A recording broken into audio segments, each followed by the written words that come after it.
Hi and welcome to the Active Code podcast, brought to you by Aspire Active Partnerships.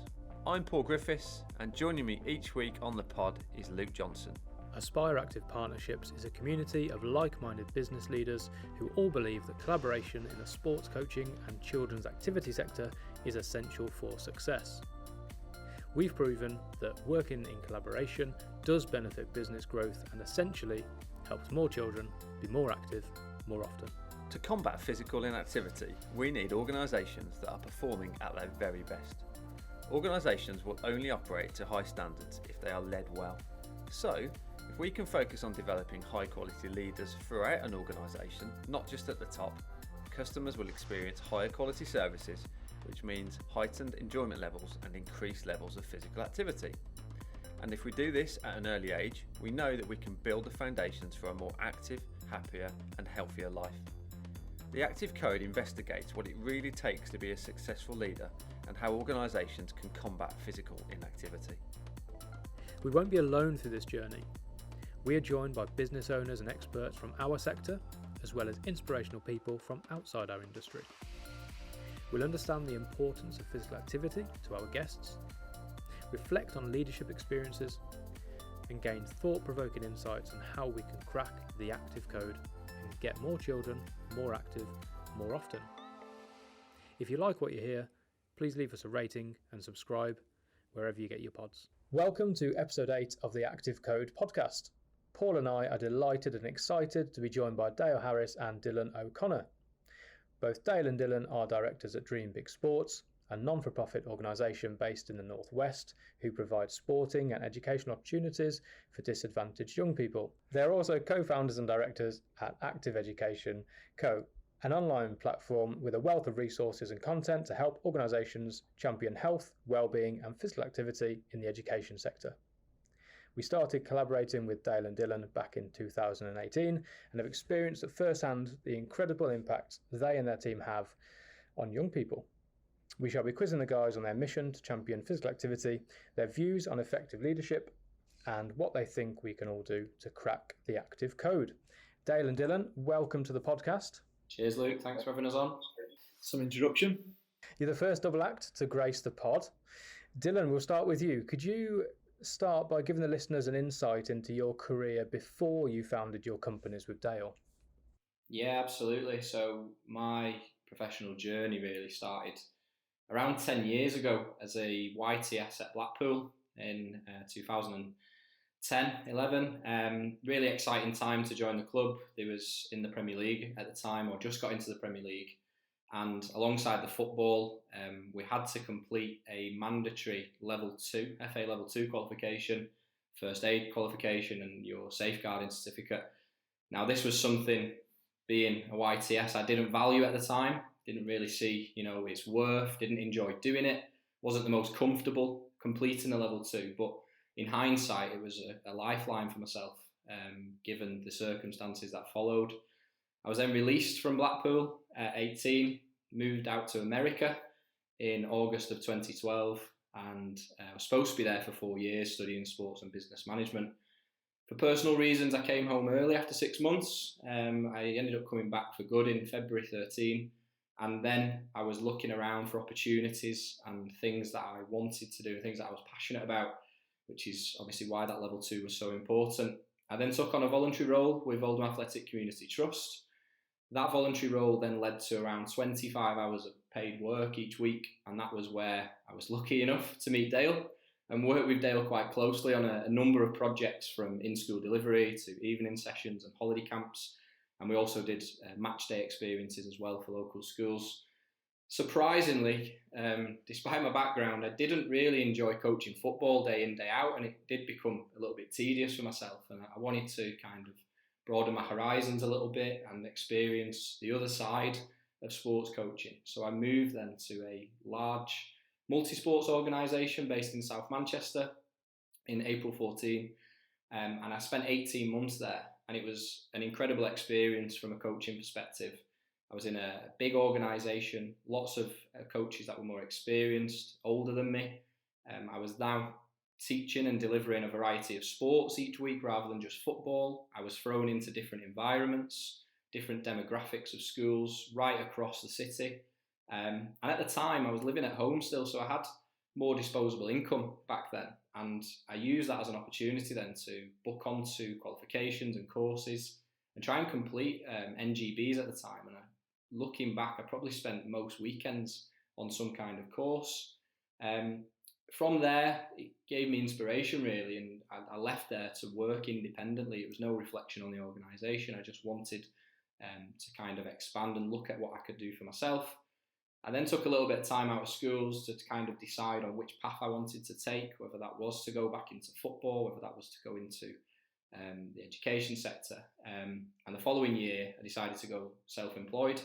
And I just worked really as a one-man band, if you like, in a local school.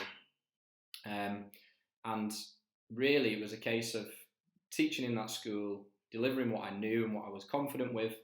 And in my spare time, I then developed a bit of a brand with what is now Dream Big Sports. I developed a basic website through a friend, really the core of what was going to be the business, if that's where it then took us.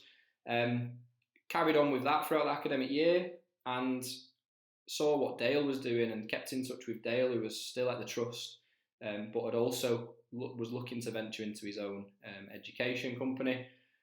We met up for a coffee. It was over a couple of hours. We had a really good chat, a bit of a general catch up. And that was how Dream Big was born, really. We discussed our ideas. We had a discussion around what I'd developed and what I was delivering and what Dale had in terms of his programs. And we decided to merge the two after that conversation. And it moved quite quickly from there. And that is Dream Big Sports as we know it. So we are now in our 5th academic year, coming into our 6th academic year, 5 official years in December, I believe. We've got 16 full-time members of staff. They deliver all year round, and we deliver around 500 hours a week into local schools across Greater Manchester. On reflection, really proud of that growth. It's something that we don't often look back at enough, I don't think, and we're always looking at what we're doing to move forward. However, we're obviously conscious of focusing on the wrong metrics at times, but for us the key things are that we do have those full-time members of staff and they do have full-time tables, and we're working with schools on a consistent basis. Yeah, I think like you said, it's very important to reflect on successes. A lot of people don't, but it is very good to do that. Just touching back on that cup of coffee you had, was that the best cup of coffee you've ever had when you sat down with Dale and decided to join forces? It was the most expensive, I think. But yeah, absolutely. I don't think our intentions were that. It was a general catch-up, and we had a good feeling about what we were discussing, and we knew that what we had and what we could bring to the sector and do things maybe a little bit differently and set things up in the way that we did, we knew it was going to be a success. Brilliant, thank you, Dillan. And Dale, did your career path look like Dillan's? Well, we both worked at Oldham Athletic Community Trust. Funnily enough, we both started as a volunteer there. They have a great volunteer pathway. I was always big into rugby growing up, so I was not the best footballer, but was half okay. I could hold my own on a rugby pitch. But obviously injuries and other things got in the way of that. And I actually went off to university, so that's probably the big differentiating factor between me and Dillan is I went off to university, went down the academic route and studied events management for some bizarre reason. It wasn't right for me, and I dropped out before Christmas. And then I started volunteering at the Community Trust and progressed through to head up their education offer. So, children who may be in high schools and not engaging in their studies might come to us at the football ground and do a qualification with us instead. And I was leading that. And then I went back to university part-time and studied education and graduated. Went back and finished off the course this time, which was quite nice for the family. But yeah, I think it all started with I was at the Community Trust, and being big into rugby and not football, it can become quite tedious coaching football day in, day out. But I think the big turning point for me was the birth of my little girl, Ava, in September 2016. I was adamant I was having a little boy. We didn't know. We didn't find out what I was having. And when a little girl popped out, it kind of sparked some questions and it made a lot of questions, very stereotypical questions now to think about it. Was like, well, if Ava was 8 and she don't like football, she's not going to engage in any of the work that I do. There's going to be a lot of people like that, and there's more to sport and physical activity than just football, and that kind of got the thoughts moving. And then when Dillan commented on my Instagram picture, taking the mick out on my trainers, we met up for a coffee in Toby Carver, as he says, and the rest is history. I had to then go home and sell Dream Big Sports for the first time to my partner, who had a 3-month-old baby in her arms, and told I was leaving my only job, the only income coming into the house, to set up this venture, Dream Big Sports. I think from that moment on, I was always going to be the salesperson at Dream Big. That's a really good story, guys. Really good. Just on that point, you both mentioned the volunteer roles that you participated. What made you go through that? Because that's something I experienced as well. I know a lot of people in our space do start in those volunteer roles. But what really kind of pulled you into volunteer? I think for me, I am an Oldham Athletic fan, and my volunteering started on a match day. So it was, right, well, these young children are coming on a match day, you're going to give them a match day experience and you can watch the game for free. And that kind of got me gripped. It got me in the club. And then when I dropped out of university, my parents was kind of like, well, you're not sitting around doing anything. I don't mind if you're not getting a job, I'll financially support you, but you've got to go and better yourself. You've got to go and be doing something. And so that's when I started volunteering and with the Community Trust in more depth, and that progressed on to paid employment with them. So it was a way of Oldham Athletic boosting their fan base as well, Dale?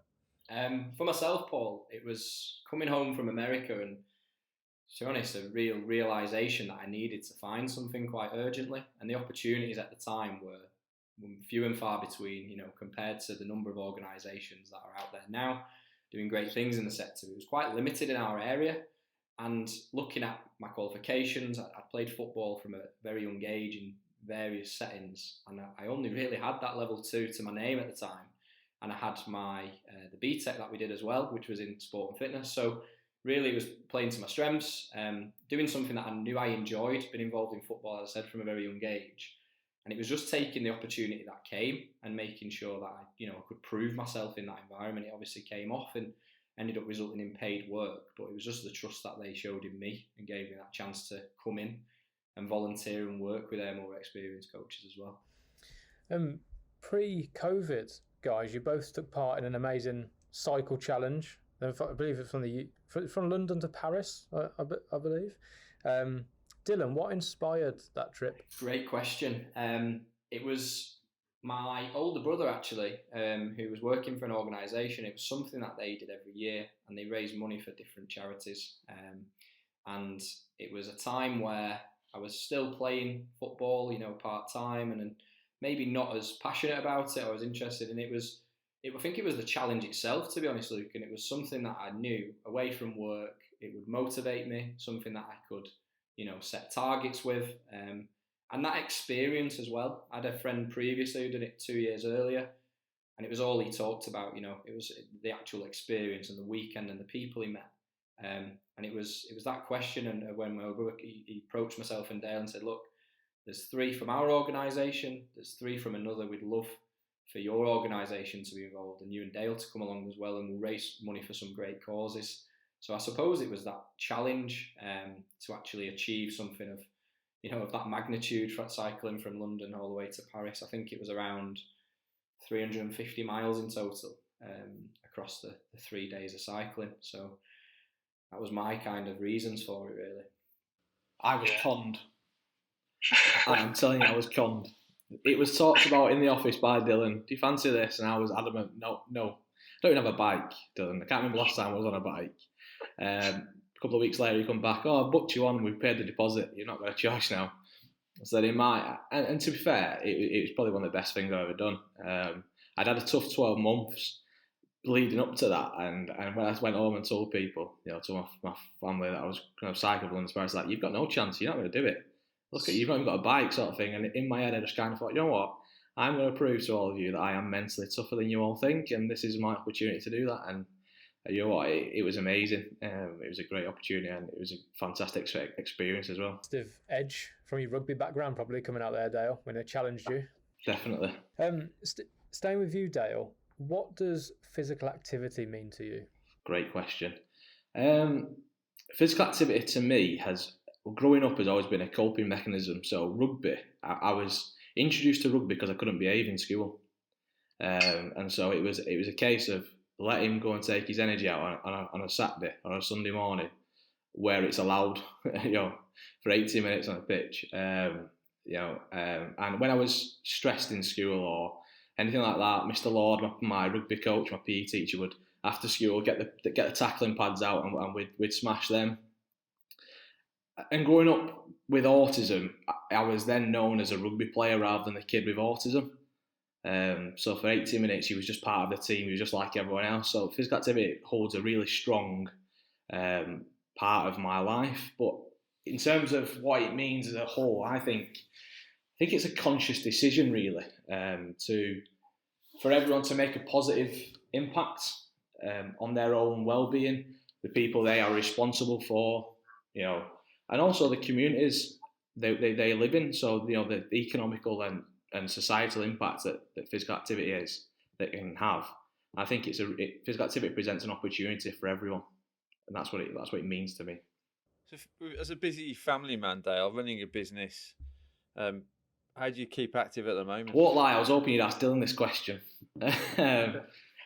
Playing with the children, so obviously I've got a 4-year-old and a 2-year-old, both girls. They keep me very active.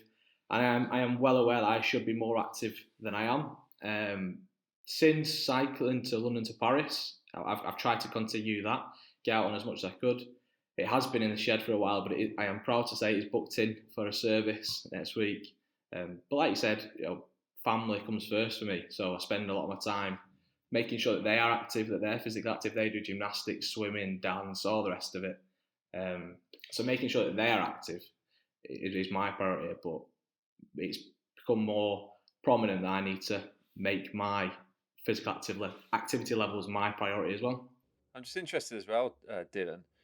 Dale mentioned that he turned to rugby at school because of his behaviour. Have you ever had to turn to the tackle pads and stuff in the office due to Dale's behaviour?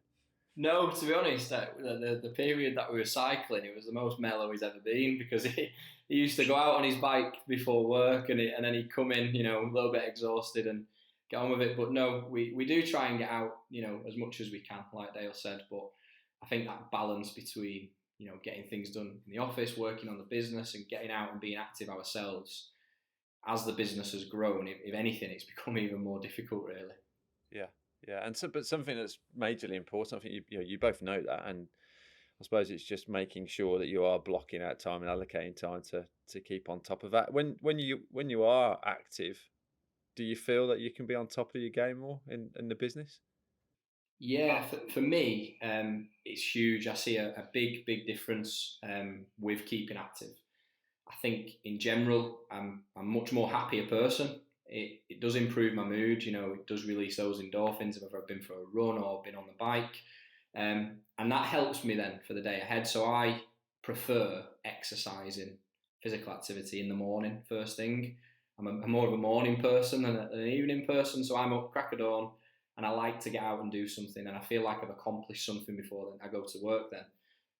So gyms being closed for this period of time has had an impact on kind of my motivation and my focus, because I do feel that when I've got something to work towards, like the London to Paris or the Manchester Marathon that I was training for last year, like I said, I feel like I come in, I've worked on something pre-work, coming into work, and then I'm ready for the day ahead then. And having that taken away over this period of time has been a little bit difficult, really. And cycling, I think I've been back on my bike since the beginning of March. That has been a little bit of a saving grace for myself, actually, being able to get out once or twice a week, and at the weekends, again, feeling like I've done something productive with my morning. Sometimes, Luke, you have no choice though, because Luke has a little one, so getting up at the crack of dawn sometimes. Easy. 5 a.m. sharp. Both Dream Big Sports and Active Education aim to inspire young people and champion physical activity, which is amazing. Dale, when your team are working with young people, how do they get those that aren't engaged in sport motivated with physical activity? I think promoting physical activity to anyone, and especially those that are disengaged, comes down to kind of 3 strands really.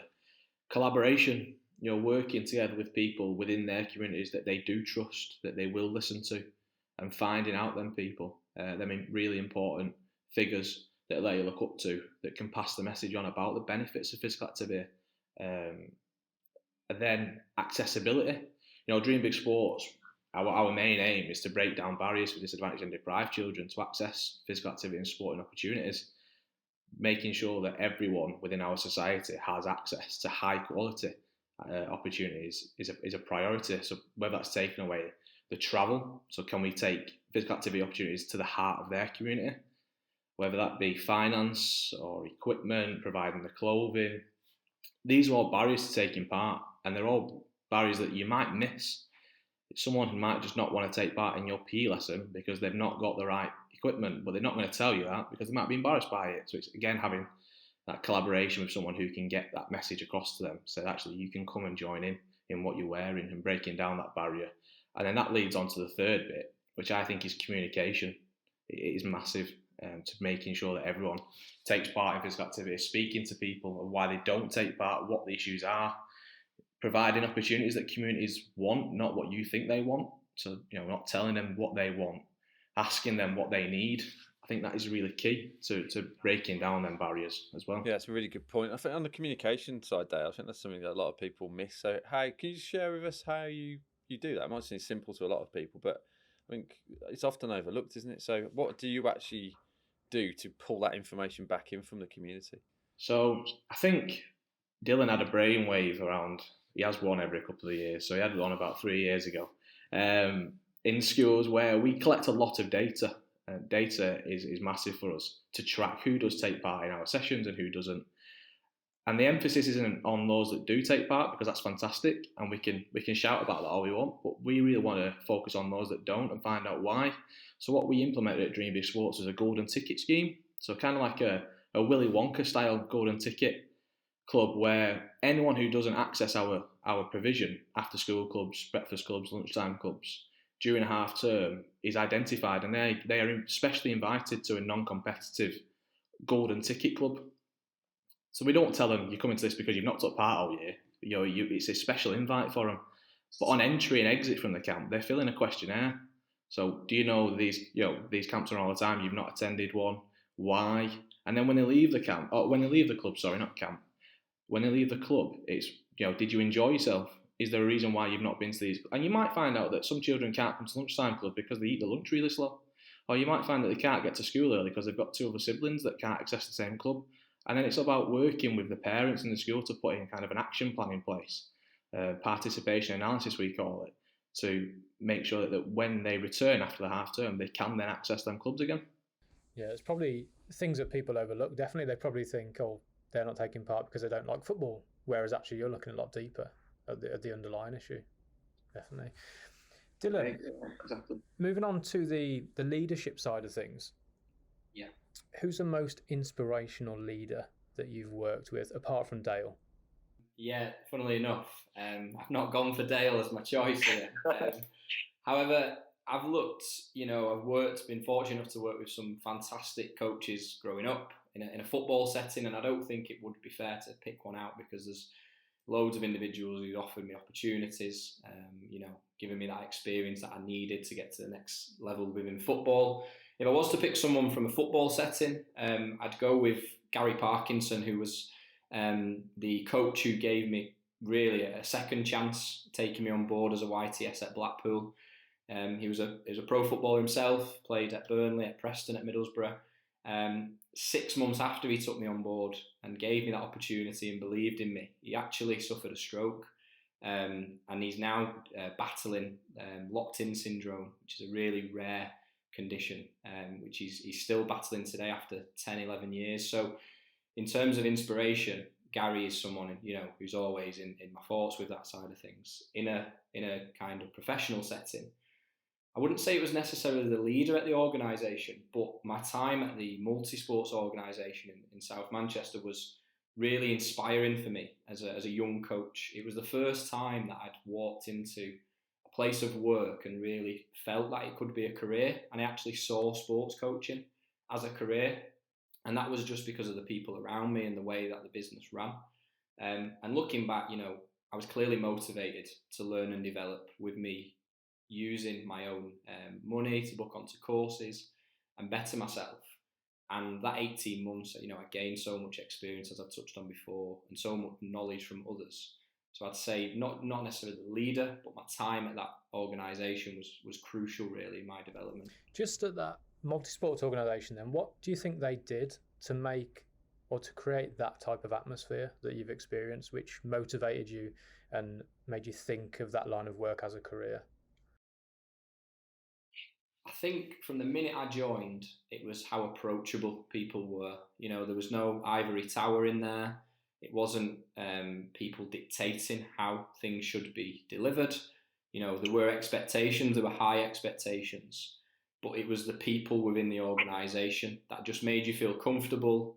You was always there as a helping hand, and you just felt like you were, in their best interest as a coach.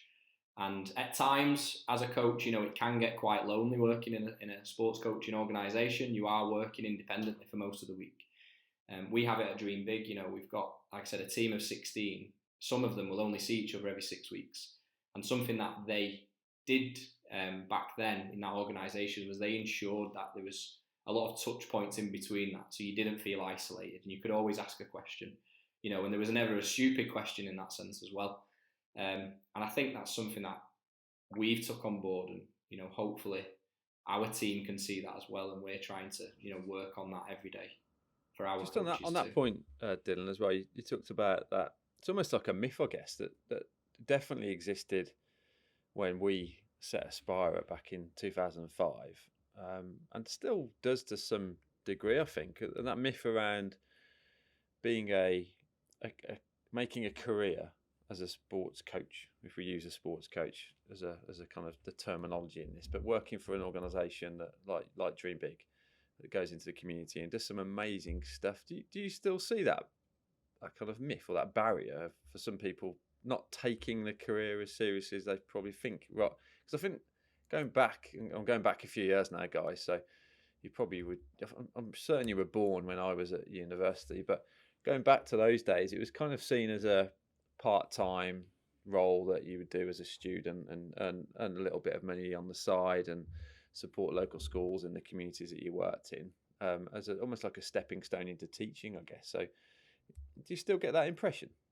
Yeah, I think that is still prevalent. I think that still exists, and I know full well people don't see it as a career, and it might just be a part-time role. It might just be, like you said, a stepping stone, and that has been a big headache for myself and Dale, and that's part of the reason why we took the leap and decided to employ people full-time rather than go hourly and go on minimum hours contracts.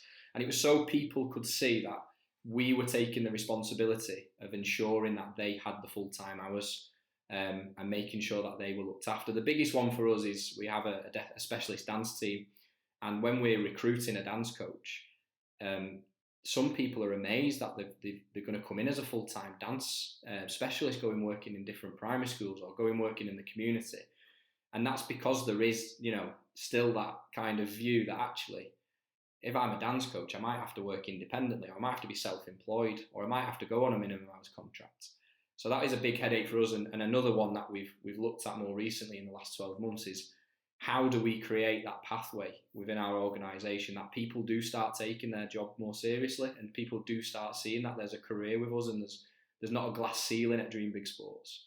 There's actually, you can go and work in that role, and you can go and pursue that opportunity, and you can bring these ideas to the table. You're not just somebody who we send with equipment and a coaching kit to go and deliver sessions in primary schools. Dale, going back to the leadership question at Lucas, so who's the most inspirational leader that you've had experience of working with? It's a really tough question, this.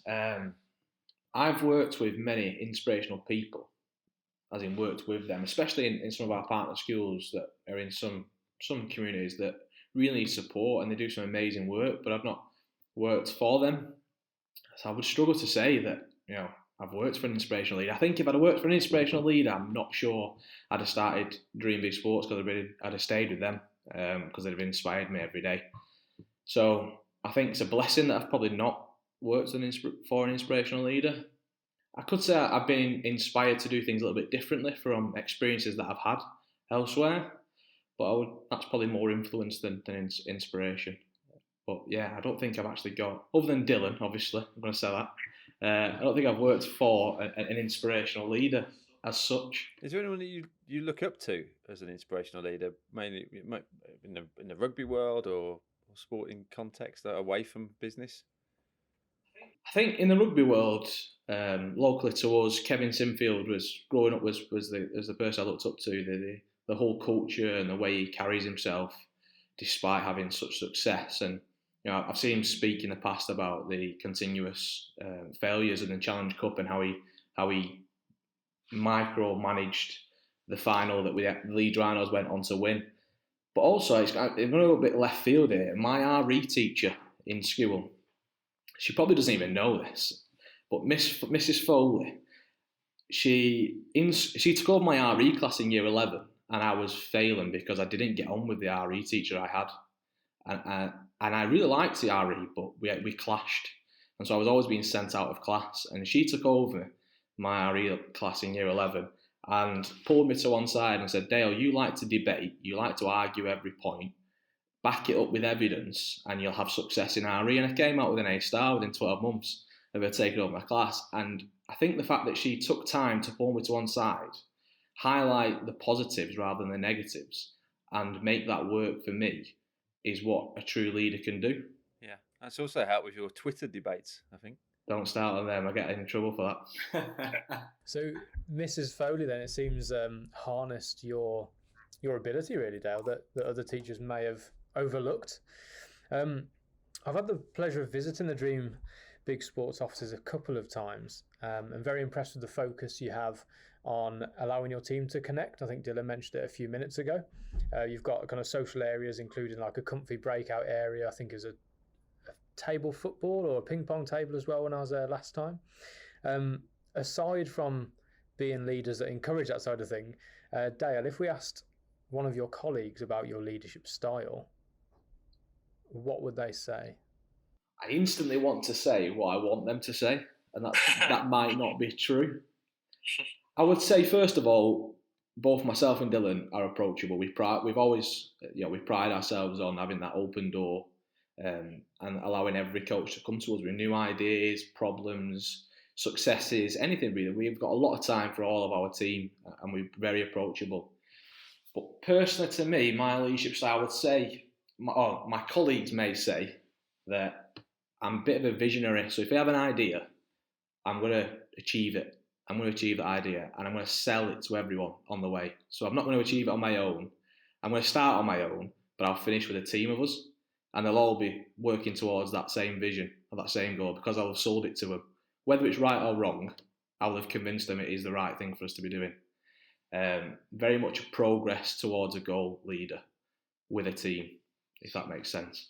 Yeah, absolutely. And Dillan, over to you. What would your colleagues say about you?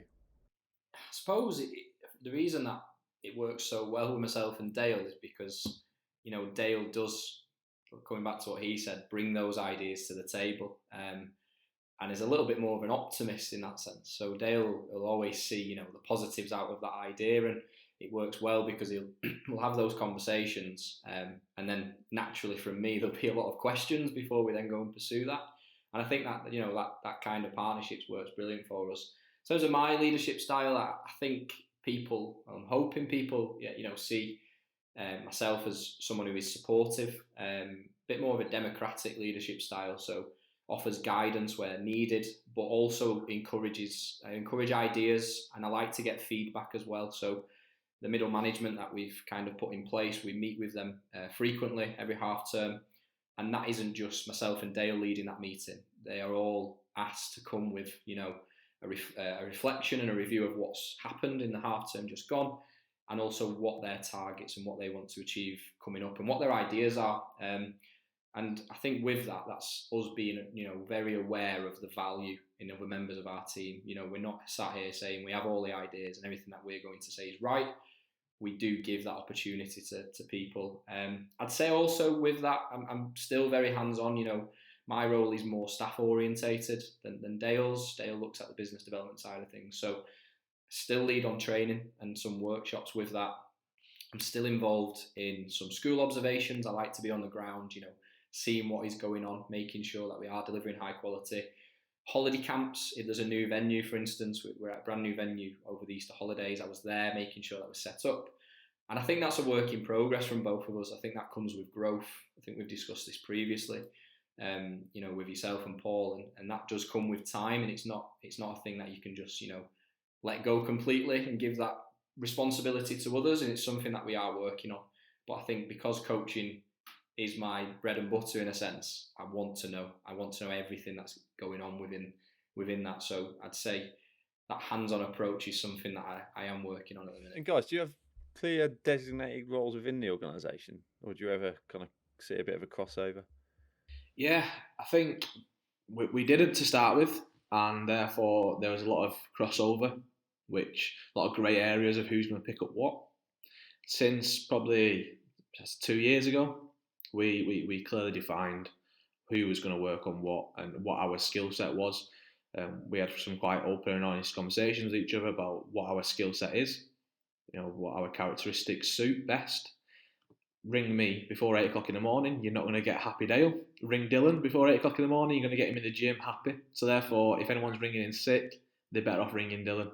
And so it was quite clear once we sat down and we'd outlined what we was going to do, who was going to do what roles, and I am business development. That is my skill set. That's my area, and Dillan is very people, logistics, processes, and that's kind of his area as well. I think as well, obviously being a co-founder of an organisation as well, I think sometimes, I suppose you almost say opposites attract in a way, and you almost complement each other. So, if I'm lacking a certain skill set, but someone else has that skill set, then obviously that's great. And I mean, the amount of people that I've spoke to over the last 15, 16 years we've been going that will say, it's fine, you have a business partner, and they say, oh, are you still working together? Have you, is it still going? Almost like surprised that there's still a partnership going, and the organisation is still going strong. Because I think in a lot of other sectors, you find that anyone that enters into a business relationship with somebody, they tend to kind of fall apart. Quite common, I think. So is that the case with you guys? Do you find you complement each other, you different personalities, you have different skill sets? Yeah, I think it works brilliantly, to be honest. Like Dale said already, we both know our strengths, and we both know what we're confident in dealing with. And I think in the earlier days when the business wasn't, as busy and there wasn't as much to do, we were, crossing wires a little bit, and there was a bit of miscommunication, and we were expecting each other to deal with certain aspects of the role. And I think part of that as well is when we set up, we were both coaching, we were both hands-on with coaching as well, we were both working in partner schools, and that's something as well that we've tried to step away from a little bit to have more time to work on the business. And I think since that's given us the opportunity to really separate those roles. So as much as we meet regularly, we're always in constant dialogue with each other, we can go 4 or 5 days without, literally having a meeting or speaking, because Dale's working on one side of the business and I'm taking care of the other. And it's only really when something's, of importance or something's urgent that we'll get on that phone. We work, quite autonomously in that sense. I think trust is a big thing. I trust Dillan to uphold the standards that I expect, and I would say that he does the other way around. I also trust his decision making, and that comes from experience of working together and being alongside each other on the journey as well. Does it make your lives easier having a business partner than you would be as a sole business owner? Yeah, we've discussed this previously, and Dale's, I can't remember who we was having a discussion with, but quite confident in saying that we wouldn't be where we are today if I didn't have Dale working with myself on that side of things, and I'm sure Dale would say the same. It just wouldn't have worked, and things wouldn't have established the way that they have. And our difficulty now, and what we've seen probably since September, is making staff aware of those processes and who to come to, because it was all quite new to us over the last 12 months. So we, like Dale touched on, we still get coaches ringing Dale if it's something to do with timetables or absences or anything like that. And then we still got coaches coming to me if they've been speaking to a new school or they have a contact who might be interested in provision. So I think that's the next step of where we're at now, is making sure the team are aware of what the right channels are and who to go to. And we do have 2 kind of senior coaches working alongside us now. So we have an operations manager who works 3 days a week with myself, and he really does look after the staff and make sure that they've got everything they need to deliver to the best of their ability. And Dale's got Jake, who's working with him as business development, and he also looks after that side of things with Dale. So that pressure of everything being on our shoulders has also been lifted a little bit as well since September, really. Dale, I want to challenge you now. You've said you're approachable, you give time to your colleagues, you're a visionary and you can sell an idea. But what are you working on at the moment to be a better leader? What am I working on at the moment? I would actually say I'm working on finding time to work on being a better leader.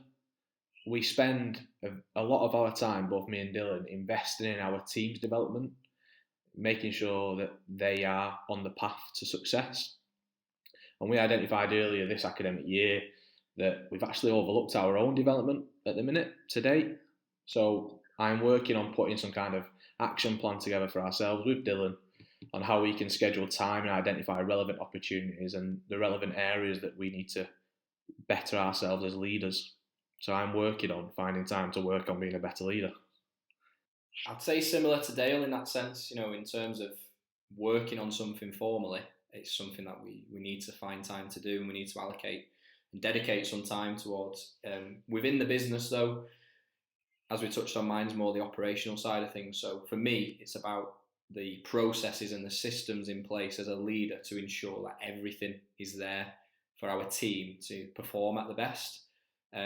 We know full well that having the right processes in place means that the business runs efficiently.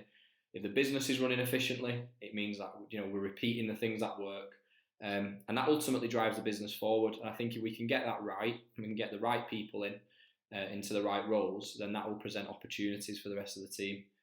Sounds a little bit boring, obviously, but for us and for myself in particular, over the last 12 months, our strategy and our processes have been a really big focus.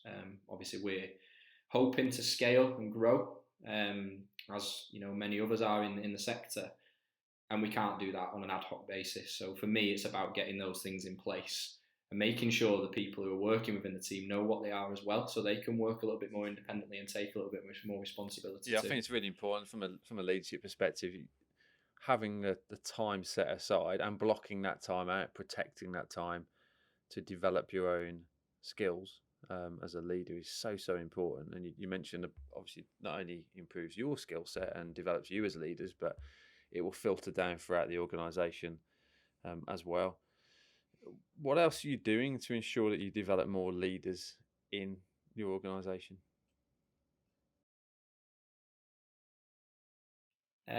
So over the last 12 months, it was around this time last year, actually, we looked at how we could restructure the business so it wasn't a flat business model and there was opportunities for people.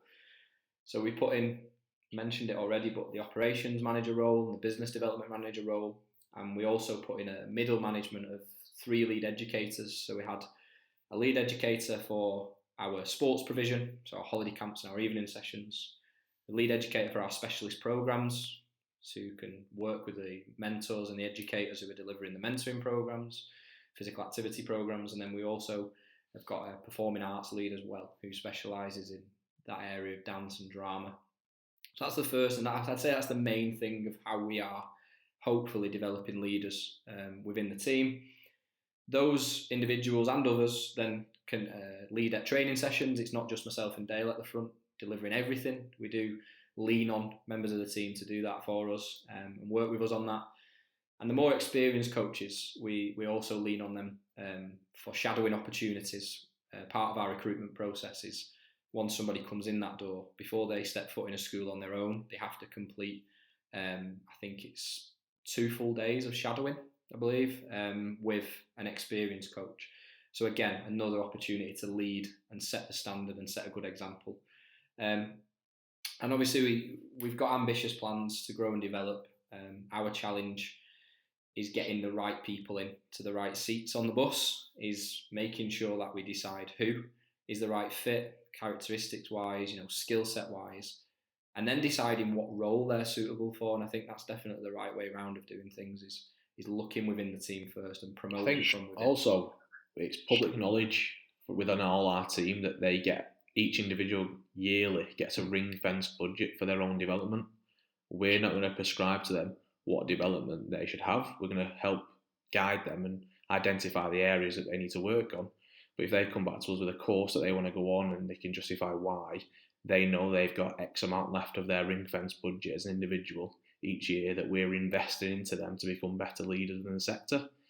We've utilised that with apprenticeships, courses, internal training, external training, and a wide range of that opportunities that is actually public knowledge that everyone gets a ring-fenced budget for themselves. Yeah, great incentive to everybody in the Dream Big team there, and hopefully those people listening to this see that as an opportunity for their organisations as well. If they're not doing that already, I think that's a real interesting approach to it, and full credit to you both for investing in those people.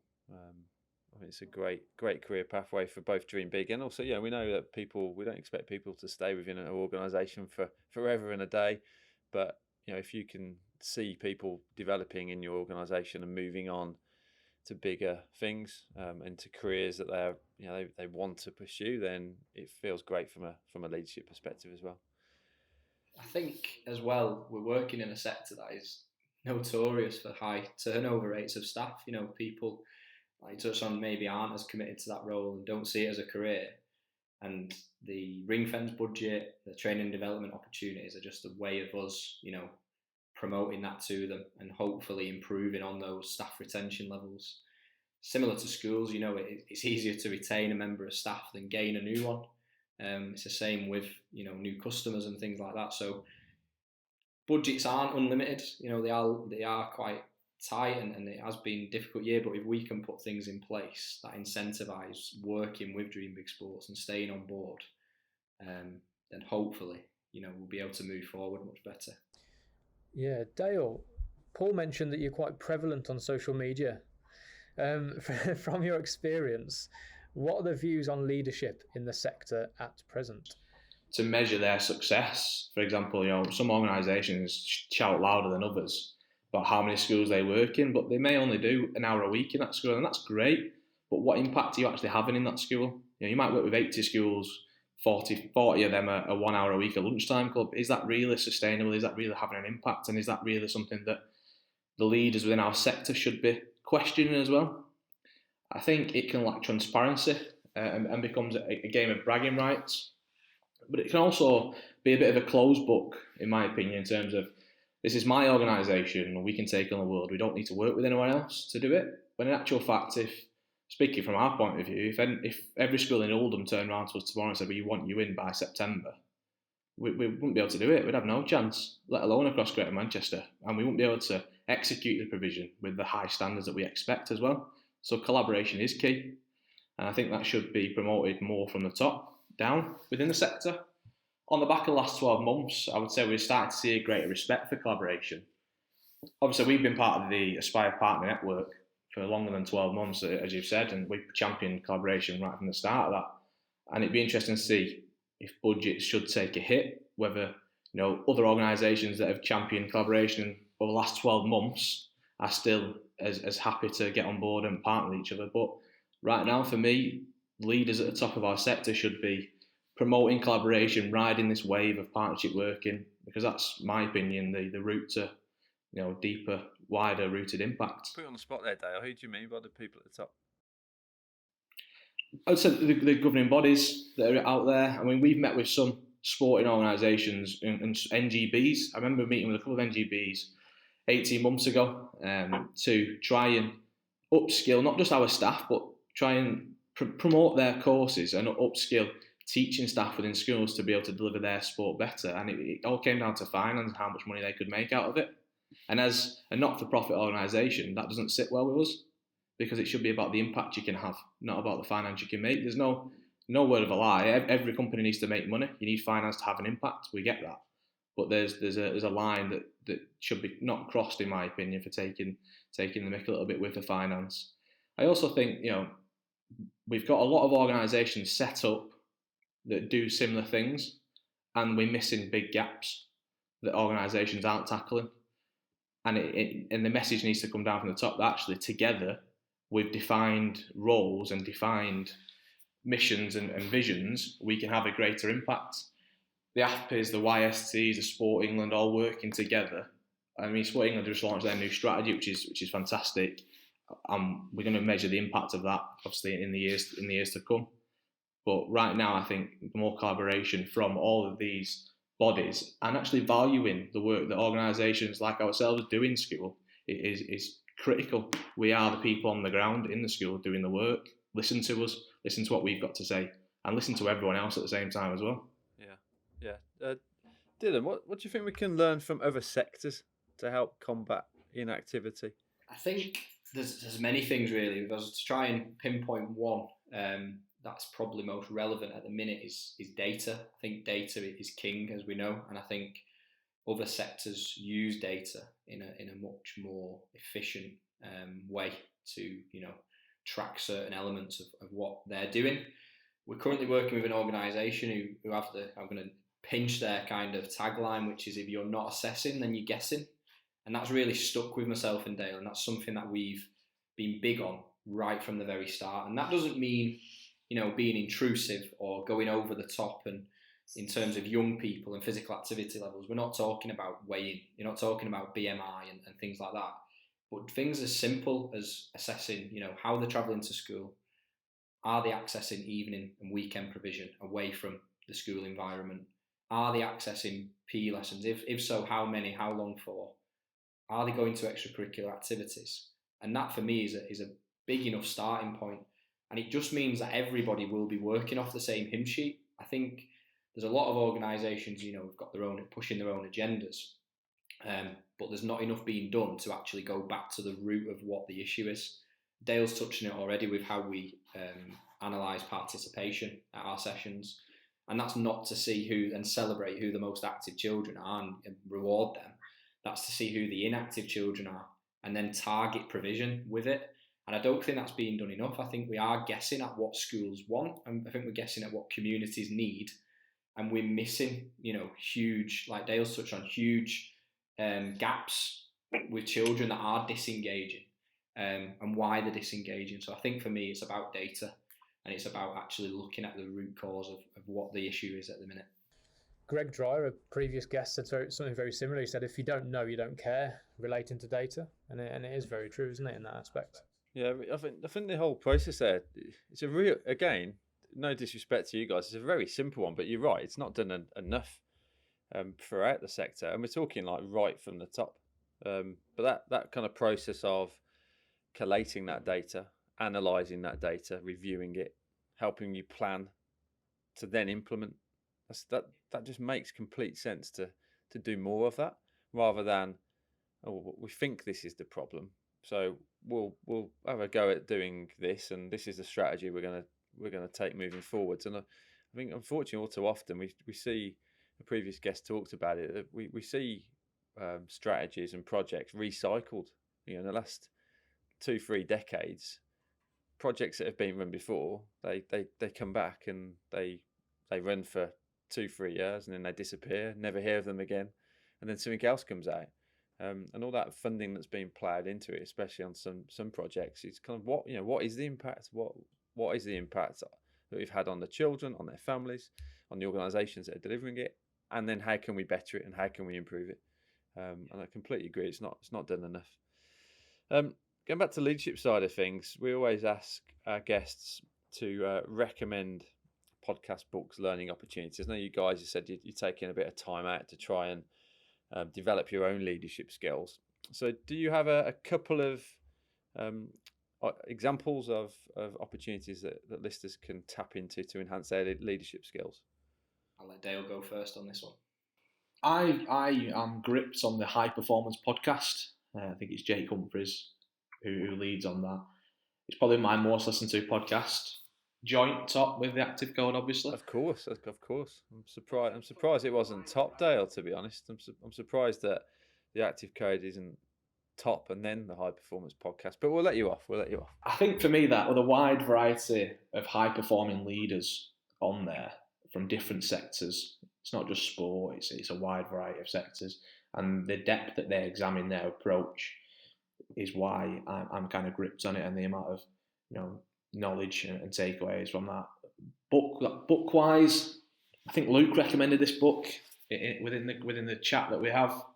But I'm on my second round of reading the Rebel Ideas, because the first time I just flew through it and it was great. That's making me question a lot of stuff that I'm doing personally as a leader. And I think any book that does that, questions you and challenges you to improve, is well worth a recommendation. Is that Matthew Syed's book? Yeah, it is, yeah. It's about diverse thinking and kind of looking at each individual situation, not only from your own point of view, but from someone else's point of view as well. For myself, over the last 12 months since the start of the first lockdown, really, I've set myself an aim of trying to read a book a month. I know that sometimes seems a little bit trivial because you might not get the quality out of it, but 2 books, I'm going to cheat here with 2 because it's a bit of a joint by the same author, but 2 books that really stuck with me from a business and a leadership perspective are Good to Great and Built to Last by Jim Collins. So Good to Great is the first of the 2 books, and that is it's about why some companies make the leap and others don't. It's a comparison of 11 outstanding companies that Jim Collins and his team have researched over a number of years compared to 11 mediocre companies, if you like. And it looks at 6 key areas. So it starts with level 5 leadership, and it also includes the hedgehog concept as well. If you're not sure what that is, I do recommend looking into the hedgehog concept and that book. And then following on from that, you've got Built to Last, and that is about the successful habits of visionary companies. Again, a great follow-on. It's 6 areas, and it talks about clock building rather than time telling within your organisation, and building fundamentals, and then also creating a core ideology that your team are all involved with and stick to, and create that positive culture. It's a little bit sad, really, but both of those books had such an impact over lockdown that I actually dissected them and shared that with Dale, and I created a bit of a talk in a PowerPoint of notes and takeaways for Dream Big. I do take notes quite often when I read. It's not very often I act upon them, but for that one, it had such an impact. I was like, it's so relevant to what we're doing. It doesn't matter what sector you work in. There's a lot of home truths in there and things that have stood the test of time, really. Podcast wise, I love the High Performance podcast. I do think sometimes it can be a little bit repetitive. I like The Diary of a CEO by Stephen Bartlett. A little bit like Marmite, Stephen Bartlett, but a little bit controversial. He's not afraid to mince his words, but you just can't ignore the success he's had with his organisation, The Social Chain. And he has brilliant guests, really good topics. And then the final one for a person who it's a little bit out there. It might not be too relevant to the sector, but David Goggins as a person, both in the work sense and a personal sense, the impact that he can have from listening to his story and the motivational speaking that he does. I definitely recommend looking into that and getting on board with what he shares in his messages. So Goggins is the guy that just randomly may think, I'm just going to go for a run on a treadmill in my hotel and run a marathon. Yeah, so he was severely overweight. He was kind of on a path to nowhere, and his story is in a nutshell, he went and tried to get into the army, to get into the military in America. I think he failed 3 or 4 times, and he really kind of turned his life around. He's now an ultra-marathon runner. He's a world record holder. As I touched on, motivational speaker. He does all sorts of weird and wacky challenges, pushes himself to the limits. And as I said, not just in a work sense, in a professional sense, but personal. For motivation and drive, you can't really get better than that. Yeah, and talking, and to finish the pod off, you talked about turning a life around there. What one thing, Dylan, do you think needs to happen for us to crack the active code? I think from organisations, it's about sticking to the fundamentals of your organisation, and with that, making sure that what you're doing is accessible and inclusive. And I think it's important to decide on what fits your vision and your mission as an organisation, and have that kind of vision-led approach with your ideas and what you're trying to achieve and the impact you're trying to have. I think all too often we can be guilty of jumping at opportunities because it's the latest quick fix, or it's popular, or it's high on the agenda, and there's a bit of like fear of missing out in a sense if you're not actually delivering that, or you've not got that program or that product. But for me, to make sure that we are cracking active code, it's about having that vision-led approach, and working to your strengths really. Well, I think communication and transparency. We all know that every organisation has overheads to pay. We all have finances that we need to sort out.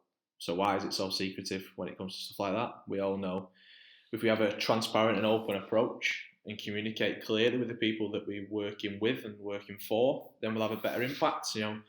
Communication with the communities that we serve, put them people at the heart of the decisions you make. You wouldn't go to the doctor and him start prescribing medicine without listening to your problems and your symptoms first. So why are we trying to tell communities what they need and what they want? We should be listening to their problems and their issues and their barriers first, and then breaking it down and working with them to find a solution to crack the active code. Excellent. Some key takeaways there for listeners. Dale, you first. If people want to connect with you, if they like what you've said, where do they find you? I am on all social platforms, as regularly mentioned in this. You'll probably find me debating on Twitter the most, at Dale Harris 2203. And yourself, Dylan? I am on social media, not as active as Dale. I do like to share the odd thing, work related and things like that. So I am on LinkedIn. I'm also on Twitter, and it's just Dillan OC. Perfect. Thank you for being featured guests on the pod, guys. It's great to hear your thoughts. Thank you for having us. It's a pleasure. Thanks for your time, both, and a brilliant story, really. To where you've come from, where you are now, your vision, where you're looking to take Dream Big, and the organisation and your approach. I think just a lot of people will warm to it. I think people will take a lot away from this. So really appreciate you taking some time out to share your story. Thanks very much. Cheers, thank you, and a personal thank you as well from myself and Dale. Is to you guys really for the podcast. It's refreshing to have a podcast that's so specific to the sector, and that is it's got guests on that are really relevant and listening to their thoughts and their experiences. So it's great listening to other leaders and other podcasts, but to have something so specific to what we do and to get that insight is brilliant. So hats off. Really. Thank you with that lovely recommendation, Dylan. We'll queue you up for series 2 when you can go through your hedgehog concept on your PowerPoint. Maybe. Happy to share. Join us next time for the Active Code podcast. Remember to subscribe to the podcast so you don't miss an episode. You can connect with us on Twitter at @aspire_partners and find out more about us and the network at www.aspireactivepartnerships.co.uk.